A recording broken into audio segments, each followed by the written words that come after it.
All right. So I hope everyone's doing all right. Um, Enjoying your time with family and staying safe and healthy. I'm gonna throw some videos out every day with some practice behind it. I'd like you to work on it, just trying to stay sharp so that when we get back, we don't have too much to get caught back up on. So today, what I want to talk about is just factoring stuff we've already learned. It's just kind of a quick reminder of how to get it done. Our goal, so for all of these, is we're undoing when we FOIL. Same idea. So I'm going to start today just with leading coefficients of 1, not having a number out front. We'll get to this one in a minute. But so that's all we're going to do today.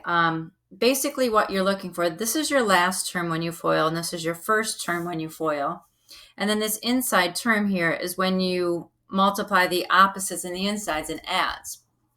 So what we're trying to figure out, we get our x's again, what two numbers multiply to give you 40, and then add, combine, to give you a positive 14. So we've talked about this, going through all of them, like 1 and 40, no. 2 and 20, no way with 2 and 20 to get it. 3 doesn't go in. 4 and 10. So if it helps to go over here and list them, go for it. I know I talked a little bit about that before we got closed down, but sometimes it helps just to have these available. Okay, so obviously it's going to be the 4 and the 10, both positive. So we bring them over here and we've got m plus 4 and m plus 10. If you want to check yourself, you can always refoil and make sure you end up where you should. All right, our second example here. Before coming over here and making our x or a table, 3 times 90, that's huge, 270. So we've got a lot going on here. Look first to see if there's anything you can factor out of our 3 terms. It has to come out of all 3. And hopefully you see that a 3 can be divided out of all 3 terms, which leaves us with x squared, plus 13x, did my math wrong there, plus 30. So this is what we're going to factor now. This is what we're taking over to our x or our t table. Multiplies to give you 30 and adds to give you 13. Can't forget about the 3 in the whole process.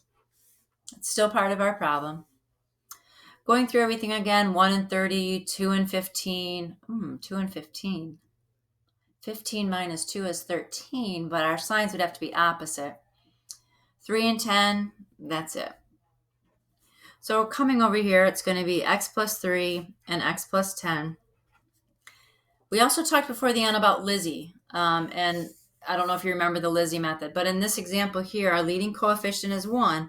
So if you were to divide by 1, it doesn't really do anything to change it. So tomorrow we'll get to where there's leading coefficients, and we'll practice some of those. All right, our last example is this one. And what's different between this example and the previous one is there's no middle term in this problem. It's not there. So if you want to rewrite it with a middle term of 0 times x, you're welcome to. And still think of it over here as what times what is negative 64, but combines to give you 0. The only way you're going to get 0 is 8 and negative 8. This is called the difference of two squares, and they're special cases. That was the last thing. You guys listened to a video before I left. No, actually, when I was gone, it was on Thursday. Oh, shoot, that's not what I meant, right? Sorry, I was thinking 0 in my head. So it's going to be x plus 8 and x minus 8. Okay? All right, so there's some practice connected to this quick little mini video. If you'll just go ahead and practice and get working on it.